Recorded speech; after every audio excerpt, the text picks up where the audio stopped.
നമസ്കാരം, ചാനൽ 91 ന്യൂസിലേക്ക് സ്വാഗതം.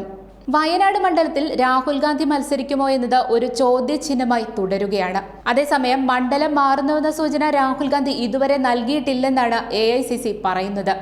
രാഹുൽ ഇത്തവണ കർണാടകയിൽ നിന്നോ തെലങ്കാനയിൽ നിന്നോ മത്സരിച്ചേക്കുമെന്ന അഭ്യൂഹങ്ങളും ശക്തമാണ്. അമേഠിയിൽ തിരിച്ചടി ഉണ്ടാകാനുള്ള സാധ്യത മുന്നിൽ കണ്ടാണ് 2019 2 സീറ്റുകളിൽ രാഹുൽ ഗാന്ധി മത്സരിച്ചത്. അമേഠിയിൽ സ്മൃതി ഇറാനിയോട് തോറ്റപ്പോൾ വയനാട്ടിൽ 4.31 ലക്ഷം എന്ന സംസ്ഥാന ചരിത്രത്തിൽ തന്നെ റെക്കോർഡ് ഭൂരിപക്ഷത്തിലാണ് രാഹുൽ ഗാന്ധി ജയിച്ചത്. CPIയിലെ PP സുനീർ ആയിരുന്നു എതിരാളി. കഴിഞ്ഞ തവണ തന്നെ രാഹുൽ ഗാന്ധിയുടെ സ്ഥാനാർത്ഥിത്വത്തെ CPIയും ഇടതുമുന്നണിയും അതിരൂക്ഷമായി വിമർശിച്ചിരുന്നു. BJPക്കെതിരെ പൊരുതാനാണ് രാഹുൽ ഗാന്ധി തയ്യാറാകേണ്ടതെന്നായിരുന്നു പ്രധാന വിമർശനം.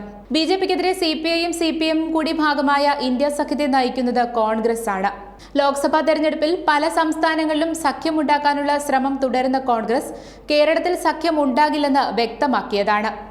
എന്നാൽ തങ്ങളുടെ ദേശീയ നേതാവായ ആനി രാജ ഇറക്കി വയനാട്ടിൽ രാഷ്ട്രീയമായി തന്നെ കോൺഗ്രസിനെ പ്രതിരോധത്തിലാക്കിയിരിക്കുകയാണ് CPI. ഇതോടെ ഇന്ത്യ സഖ്യത്തിലെ കക്ഷിയുടെ പ്രധാന നേതാവിനെതിരെ രാഹുൽ ഗാന്ധി മത്സരിക്കുന്ന സ്ഥിതിയുണ്ടായാൽ BJP അത് രാഷ്ട്രീയമായി തന്നെ ആയുധമാക്കും.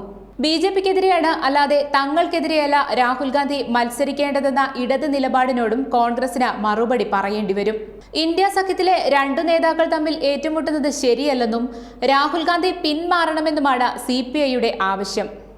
എന്നാൽ BJP അല്ല, ഇടതുപക്ഷമാണ് മുഖ്യ ശത്രുവെങ്കിൽ രാഹുൽ ഗാന്ധി വയനാട്ടിൽ മത്സരിക്കട്ടെ എന്നാണ് CPI സംസ്ഥാന സെക്രട്ടറി ബിനോയ് വിശ്വം പറഞ്ഞത്. പക്ഷേ കേരളത്തിൽ ഇന്ത്യ സഖ്യമില്ലാത്തതിനാൽ രാഹുൽ വയനാട്ടിൽ മത്സരിക്കുന്നതിൽ തെറ്റില്ലെന്നാണ് കോൺഗ്രസ് നിലപാട്. അതേസമയം AP അബ്ദുള്ളക്കുട്ടിയെയാണ് വയനാട്ടിൽ NDA സ്ഥാനാർത്ഥിയായി BJP പരിഗണിക്കുന്നത്. BJP ദേശീയ വൈസ് പ്രസിഡന്റാണ് AP Abdullakutty. News desk, channel 91.